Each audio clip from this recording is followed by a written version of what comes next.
friends, welcome to Feast Recipes. இது நம்ம Feast Recipe சேனல்ல இது என்னுடைய 100வது வீடியோ. இத உங்க எல்லாருக்குமே தெரியப்படுத்துறதுல நான் ரொம்ப மகிழ்ச்சி அடைகிறேன். இந்த அளவுக்கு என்னுடைய சேனல் நல்ல இம்ப்ரூவ்மென்ட்டா வந்துட்டு இருக்கு. இதுக்கு நீங்க எல்லாரும் முக்கியமான ஒரு காரணம். நீங்க கொடுத்த அந்த சப்போர்ட்டிவ்ல தான் இது நல்ல வளர்ச்சி அடைஞ்சிட்டு இருக்கு. இனிமேலும் தொடர்ந்து இதே மாதிரி வளர்ச்சி அடைகிறதுக்கு நீங்க எல்லாரும் நல்ல உறுதுணையாக இருப்பீங்க அப்படினு நம்பி எல்லாருக்கும் மீண்டும் ஒரு முறை என்னுடைய நன்றியை நான் தெரியப்படுத்திக் கொள்கிறேன். இன்னைக்கு என்னுடைய இந்த ஃபீஸ்ட் ரெசிபீஸ் சேனல்ல என்னுடைய ஃப்ரெண்ட் தேவசேனா அவங்க வந்திருக்காங்க. இவங்களும் உங்களை மாதிரி தான் எனக்கு நிறைய ஃப்ரெண்ட்ஸ் என்கரேஜ் பண்ணாங்க. அதில் இவங்களும் எனக்கு நல்ல ஒரு என்கரேஜ்மெண்ட் கொடுத்தாங்க.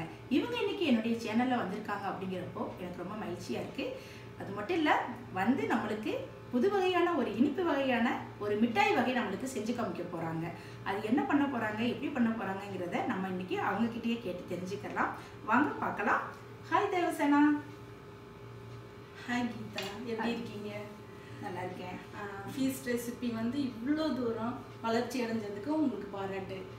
நன்றி. அப்புறம் இந்த 100வது வீடியோவுக்கு ரெசிபி வீடியோவுக்கு என்னை கூப்பிட்டதுக்கு ரொம்ப நன்றி. ரொம்ப நன்றி. அப்புறம் இன்னைக்கு வந்து இந்த 100வது வீடியோவை அப்லோட் பண்ணுறதுக்கு நம்ம இனிப்பு வகை பண்ணி அதை ஒரு இனிப்பாக நம்ம கொண்டாடலாம்னு நினைக்கிறேன். ஒரு இனிப்பு மிட்டாய் வகை. அது வந்து பாரம்பரியமாக நம் முன்னோர்கள் பயன்படுத்திய கருப்பட்டியை வச்சு கருப்பட்டி மிட்டாய் அது பண்ணி காட்டலான் இருக்கேன். அந்த கருப்பட்டி மிட்டாய் செய்யும்போது அந்த மிட்டாயை வச்சு ஒரு பிஸ்கெட் வகை அதையும் உங்களுக்கு செய்து காட்டலான் இருக்கேன். அதையுமே நம்ம அடுத்து பார்ப்போமா? செய்முறை எப்படின்னு பார்க்கலாமா? பார்க்கலாம். இன்னைக்கு அவங்க பாரம்பரியமான கருப்பட்டியை வச்சு மிட்டாய் வகை ஒன்று செஞ்சு காமிக்க போறதாக அவங்க சொல்லியிருக்காங்க. உண்மையிலேயே ரொம்ப ஹெல்த்தியான நல்ல ஃபுட்டுங்க. அது எப்படி செய்யறாங்க அப்படிங்கிறத நம்ம எல்லாருமே சேர்த்து பார்க்கலாம். வாங்க பார்க்கலாம்.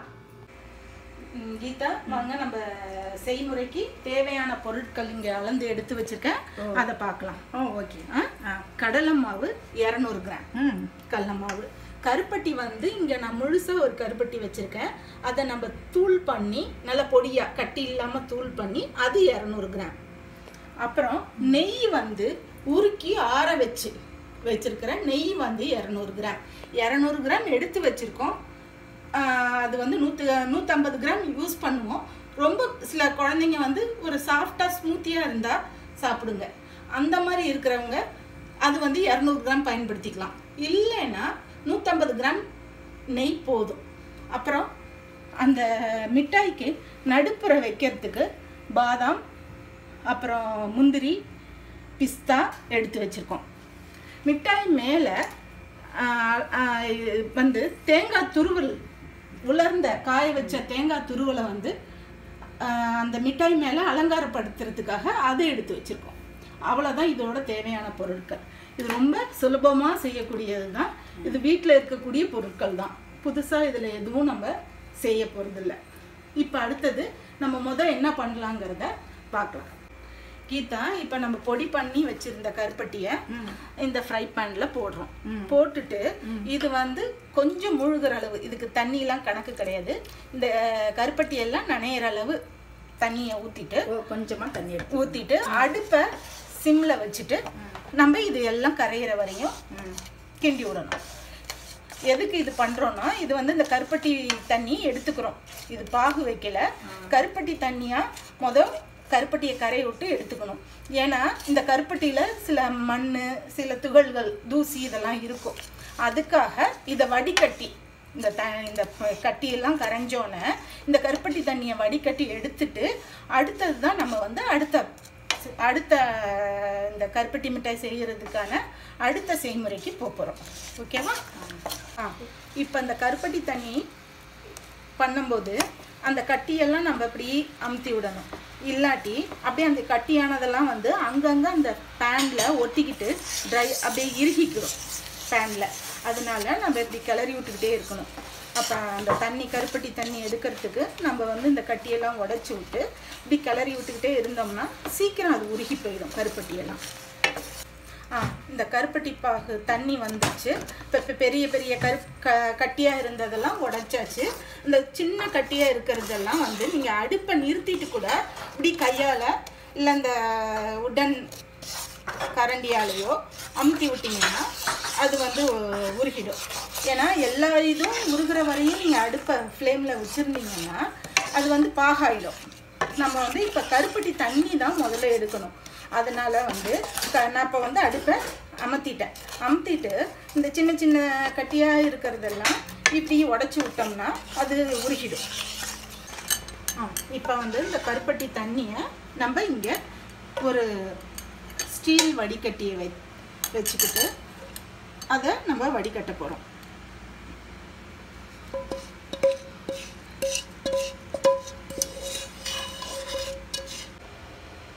இப்போது அவங்க அடுத்த ஸ்டெப்பு போக போகிறாங்க. என்ன செய்கிறாங்கங்கிறத பார்க்கலாம். நம்ம அளந்து வச்சுருக்கோம்ல 200 கிராம் கடல மாவு, அதை வந்து அந்த மாவு மேலே சூடு ஏறுற அளவு வரையும், வாசம் வரையும் வதக்கணும்னு அவசியம் இல்லை. அந்த மாவோட வாசம் வரணும்னு அவசியம் கிடையாது. அந்த மாவு ஜஸ்ட் இப்படி சூடாகிற வரையும் இதை வந்து நம்ம வதக்கிக்கிறோம். இந்த மாவை வந்து நம்ம கைவிடாமல் இப்படி வதக்கிக்கிடணும். இல்லாட்டி வதக்காமல் அப்படியே இது வந்து நான்ஸ்டிக்குங்கிறதுனால உங்களுக்கு இங்கே அடி பிடிக்கவோ செவக்கவோ செய்யாது.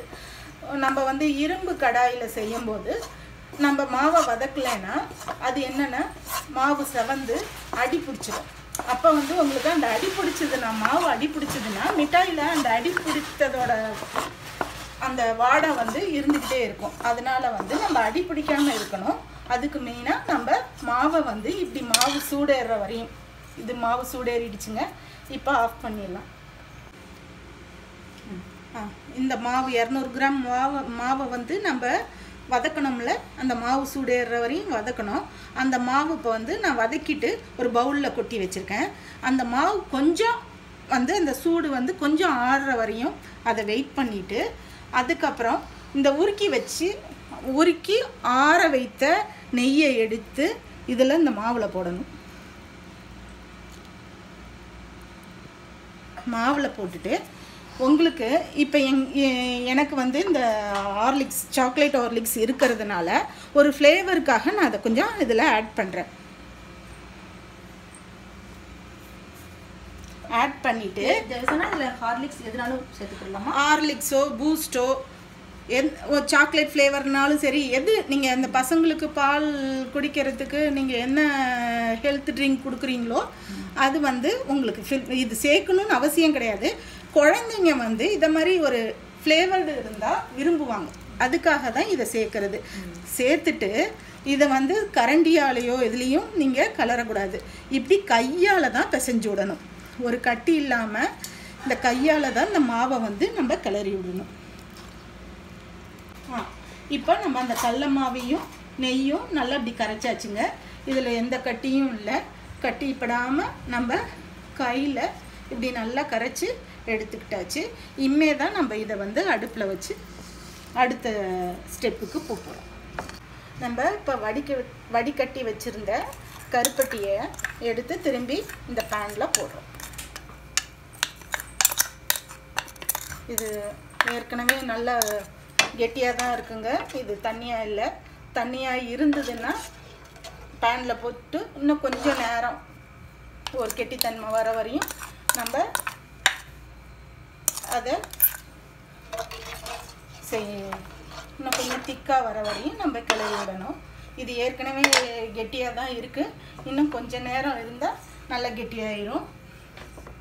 அதாவது பாகுத்தன்மைக்கு வந்துடும். அந்த பாகுத்தன்மை வர மாதிரி இது ஒரு ஒன் ஸ்டிங் அப்படிலாம் கிடையாது. இப்படி இது ஏற்கனவே நான் முன்னாடி எடுத்தது. இது ஒன் ஸ்டிங் பதத்தில் இருக்குது. இவ்வளோ இருக்கணும்னு அவசியமும் கிடையாது. கொஞ்சம் பிசுபிசுப்பு தன்மை இருக்கும்போதே அந்த இந்த பாகு வந்து இப்போ நம்மளுக்கு தேவையான அந்த ஒரு கெட்டித்தன்மை கிடச்சிருக்கு. அதில் வந்து நம்ம கரைச்சி வச்சுருந்த கடல மாவு நெய் அதை சேர்க்கணும்.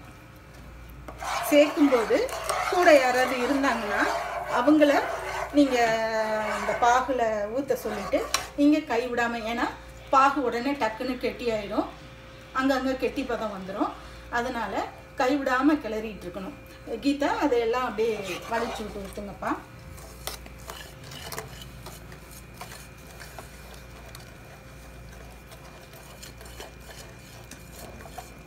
நெய்யும் கலந்த அந்த கரைச்சி வச்சிருந்த மாவை இந்த கருப்பட்டி பாகுல ஊற்றிட்டு அதை நம்ம கைவிடாமல் நல்லா கிளறணும். கைவிடாமல் கிளறிட்டு இருக்கணும். இப்போ பாருங்க, இப்படி நான் கிளறும் போது ஒட்டாமல் வருது.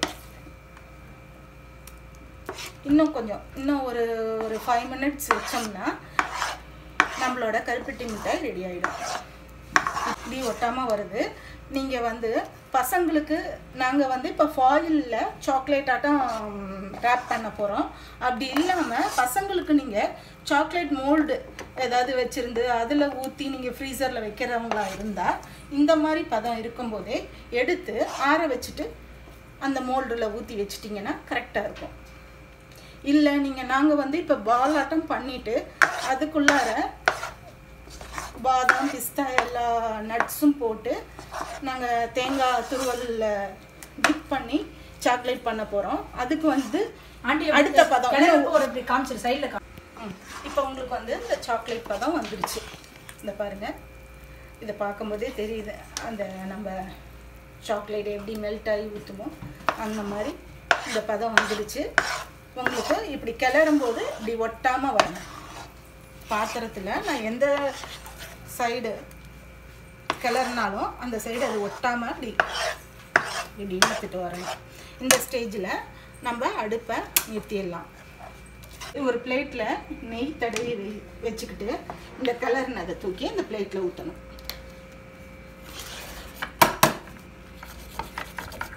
ரொம்ப பெருசாக வேண்டாம்ப்பா, எனக்கு கொஞ்சம் தான் இருக்கு. இப்போ வந்து நம்ம கருப்பட்டி மிட்டாய் செய்து ஒரு தட்டில் ஊற்றி வச்சுருக்கோங்க. இப்போ வந்து மிட்டாய் பசங்களுக்கு எப்படி பேப்பரில் வந்து அதை டெக்கரேட்டிவாக பண்ணி கொடுக்கலாங்கிறத நான் எப்படி செய்கிறதுன்னு காட்டுறேங்க. கையில் கொஞ்சமாக நெய் தடவிக்கிட்டு நான் ஏற்கனவே இந்த பாதி வந்து பாதாம் வச்சோ இது வந்து மிக்சட் நட்ஸ் வச்சோ காட்டியிருக்கேன். இந்த பாதாம் வச்சுருக்கிறத ஒரு ஸ்பூனோ இல்லை கையில் சரி அளவாக கட் பண்ணிக்கோங்க ஒரு நைஃப் வச்சு. இது வந்து ஸ்லைஸ் போட வராது, ஏன்னா நம்ம சாக்லேட்டுன்னா கொஞ்சம் மெல்டடாக இருந்தால் தான் நல்லாயிருக்கும். அதனால் நம்ம இப்போ ஈக்குவலாக அந்த சாக்லேட்டோட அளவு வந்து எல்லாம் ஒரே அளவாக வர்றதுக்காக நான் சும்மா ஈக்குவல் அளவாக நான் கட் பண்ணியிருக்கேன் கத்தியில். இப்போ நம்ம கத்தியில் வந்து இதை வந்து கரெக்டாக அளவு எடுத்து கட் பண்ணி வச்சுருக்கோம். இந்த ஒரு போர்ஷன் எடுத்து நான் சாக்லேட் உருட்ட போகிறேங்க. இது பாதாம் வச்சு உங்களுக்கு ஓவல் ஷேப்போ ரவுண்ட் ஷேப்போ எப்படி வேணால் நம்ம உருட்டிக்கலாங்க.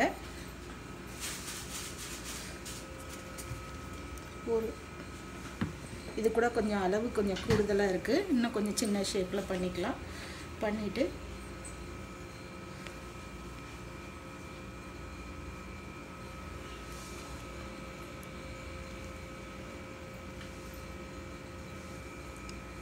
ரவுண்ட் ஷேப் எப்படி வேணாலும் உங்களுக்கு எந்த மாதிரி ஷேப்பில் வேணாலும் நீங்கள் உருட்டிக்கலாம். உருட்டி ஃபஸ்ட்டு பிளேட்டில் வச்சுக்கோங்க.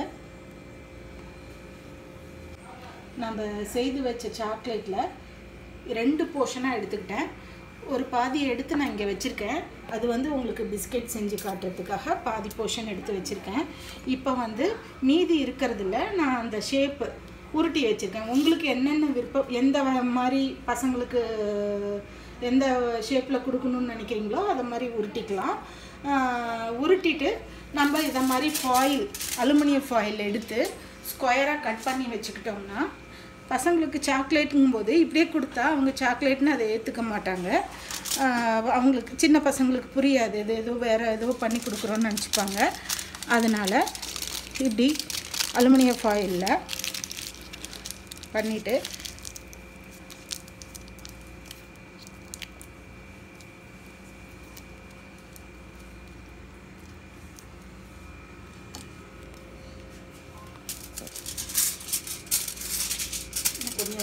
அந்த உங்களுக்கு நான் தேவையான பொருட்கள் செய்யும் போதே காட்டினேன்.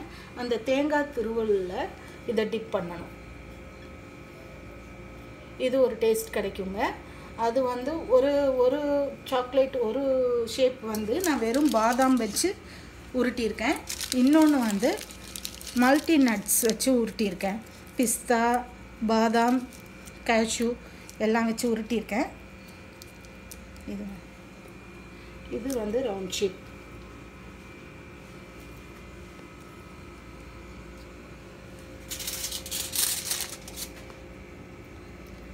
எல்லாமே நீங்கள் எல்லா சாக்லேட்டையும் அந்த தேங்காய் துருவலில் வந்து டிப் பண்ணி செய்யணும்னு கிடையாது. உங்களுக்கு விருப்பப்பட்டால் அதில் நீங்கள் தேங்காய் துருவலில் டிப் பண்ணி செஞ்சுக்கலாம். இல்லாட்டி நம்ம ஏற்கனவே உருட்டி வச்சுருக்கோம்ல நட்ஸில் பாதாம், பிஸ்தா, கேஷ்யூ வச்சு செய்கிற நட்ஸில் கேஷ்யூ எல்லாம் கலந்து ஒரு பாதியை நான் செஞ்சு வச்சுருக்கேன். ஒன்று வெறும் பாதாம் மட்டும் ஒரு சாக்லேட்டில் கொஞ்சத்தை எடுத்து அது வெறும் பாதாம் மட்டும் வச்சு உருட்டியிருக்கேன். அதை வந்து இப்படி அலுமினியம் ஃபாயிலில் நம்ம ரேப் பண்ணி வச்சிட்டோம்னா ஒரு பாக்ஸில் போட்டு வச்சுக்கிட்டா பசங்க கேட்கும்போது நம்ம எடுத்து கொடுக்கலாம்.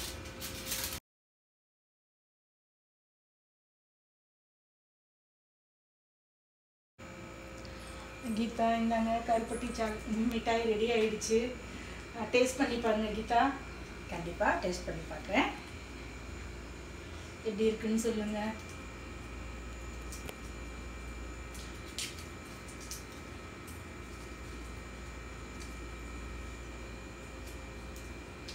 சூப்பராக இருக்குது, நல்லா செம்மையாக இருக்குது, நல்ல டேஸ்ட்டு.